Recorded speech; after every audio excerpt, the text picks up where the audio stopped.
There's a particular type of fiction, I think, that you have identified two examples of with Liar's Poker and with Catch-22, wherein the suspension of disbelief, and maybe that's not quite the right phrase, but the reader need not suspend as much disbelief if they do have on board an understanding of actually the author here knows whereof he speaks. Yeah.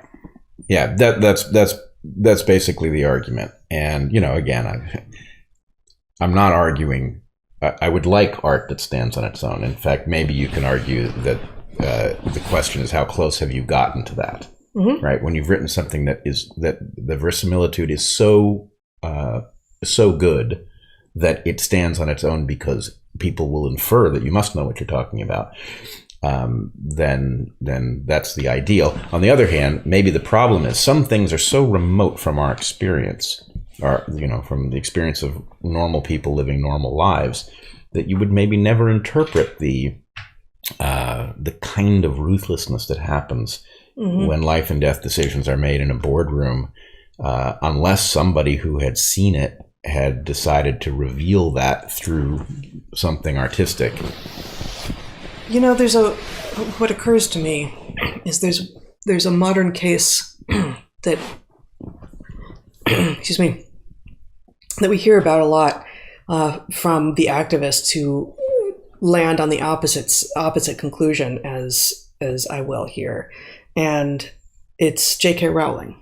Mm-hmm. Oh, right. Boy. So J.K. Rowling's origin story. By the time we actually weren't reading them as they were coming out, even though we were adults by then, and we had friends who were saying, "Oh my God, the Harry Potter books are extraordinary."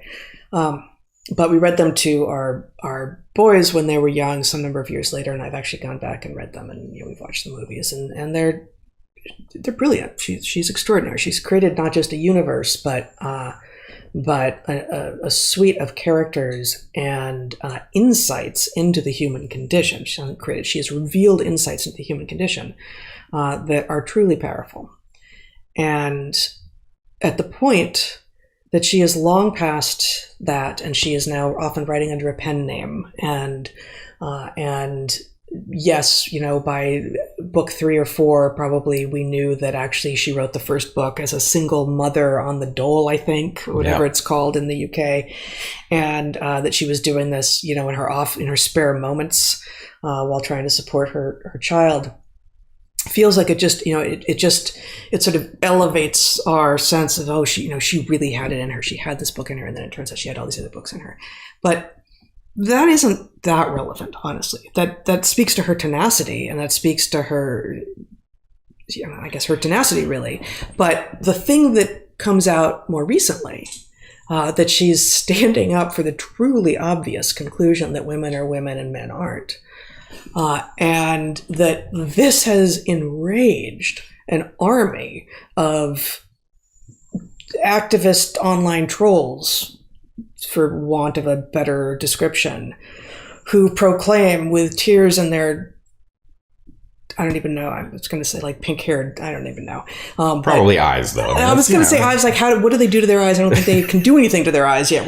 They can have their pink hair blocking them. Their pink hair obscured eyes. They probably got maybe a unicorn, I don't even know. But people who were saying, I grew up with you. You were, the Harry Potter universe was the thing that meant everything to me, and now I know that the creator is a TERF and trans-exclusionary radical feminist. And how could you? How dare you, J.K. Rowling, destroy the Harry Potter universe for me by saying that women are women? Yeah. The number of twists of logic in there, or just failures of logic, is extraordinary. But I think I maybe wouldn't have even thought to attribute her connection to reality to my appreciation of the books, but for the Sturm und Drang of the activists. But the more tearful and fretful and anxiety laden they get over the fact that the author of this amazing series isn't what they thought she was somehow, or what they assumed she was, the more I think, actually, that fits. Of course J.K. Rowling knows what reality is. How else could she have written such a fantastical and yet true to humanity universe? Yeah, how could you reveal things about reality in a highly fictional universe in which the rules don't even, the natural rules of the real universe don't apply? Right. That takes real skill and insight. Yeah. I will point out that you said that she's a TERF. That's only halfway there, because she's also a star. She's an astral TERF.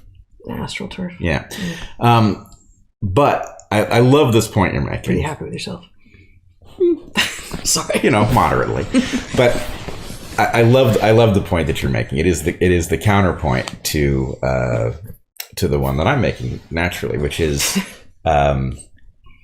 if it is true that the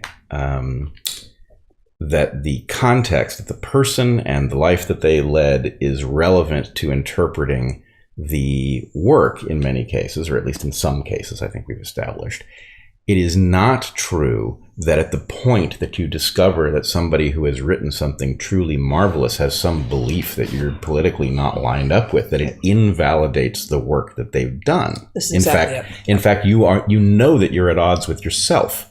What you should really be saying is how interesting that somebody whose work I value has this very different belief from me on this topic, which doesn't make them right and me wrong, but it certainly means that I need to listen carefully and figure out why I disagree with this person and what the implications are.